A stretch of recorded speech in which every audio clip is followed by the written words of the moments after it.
What should we talk about today? Let's do a think out loud session, I think, about standards-based grading. Last year, I've been doing standard-based grading for a while, or some form of it. I wasn't calling it standard-based grading, but a lot of the rationales that I had and the strategies that I was using as far as letting kids retake, going for big ideas, instead of giving points, I'd check off standards, things like that. I've been doing that for a long time, and then my school district, I was on the grading committee, and in that committee we kind of started dialoguing about what the purpose of homework is, why we have so many kids failing classes, and if those reasons were compelling enough to where we should continue the practices that we are going on. And one of the things that I commented on during that time is that I think I wrote a blog post about a while ago, was how a lot of people think that by assigning homework we're teaching kids responsibility. And that's a nice idea. Unfortunately, it doesn't hold up to the evidence that we have, even anecdotal evidence that we would get if you think about it for a second. At the beginning of the year, you have a certain group of kids, let's say 10-20% of your kids, who don't turn in their homework. You then proceed to assign homework for the entire school year, and at the end of the year, it's largely the same 10 or 20% of kids who are not turning in homework. So, that begs the question, does homework teach responsibility? And clearly not, because these students have not become more responsible. If anything, these students have become more jaded about school, more disinterested in school and things like that. And so the implicit messages of homework that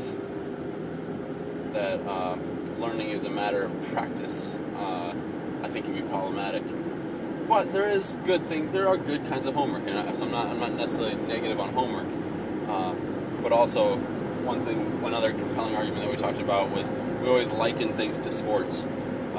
We use our sports metaphors, and those were really useful for people to understand, because we thought about how the star player may not practice as hard as everybody else, and they don't have to, because when the game comes around, they have the talent needed to work hard. Now, ideally, or the talent needed to perform in the game.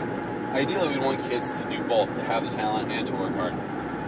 But at the same time, it's the talent or the knowledge or the skills that you have that really matter, because somebody can work really, really hard, and if they don't have the skills or they never develop the skills, they're not going to make the starting varsity team or whatever, things like that.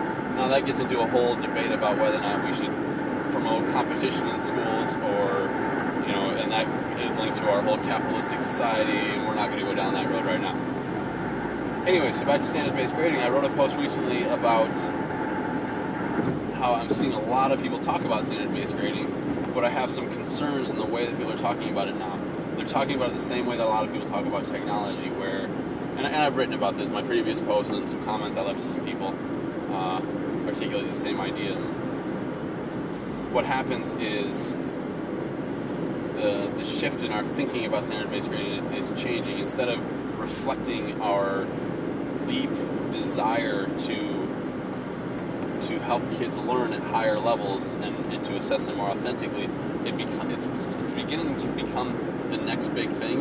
And I know Sean Cornally has written about this, I believe, where he talks about how he wants to avoid the edgy jargon of standard-based grading, and what I'm seeing happening as other people start to pick up on it and start to write about it is that it's starting to become just another edgy jargon phrase where people are like, oh yeah, I use standard-based grading, but then the way that they're assessing their standards, and I've been in on staff meetings at other schools, not just my own school, where they're talking about the standards, and the test looks exactly the same.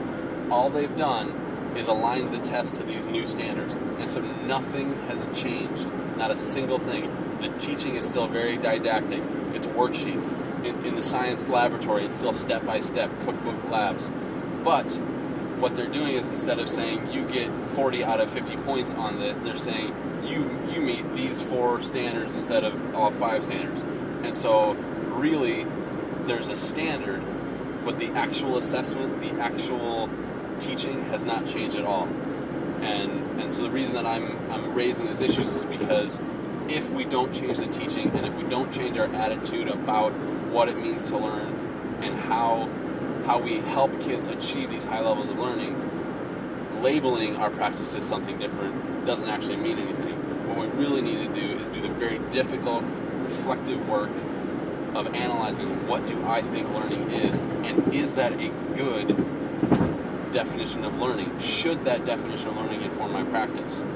And until we really analyze our beliefs, teaching isn't going to move forward. We can label it something new. We can even do a few new strategies here and there. But until we actually start thinking about what does it mean to learn, little will change.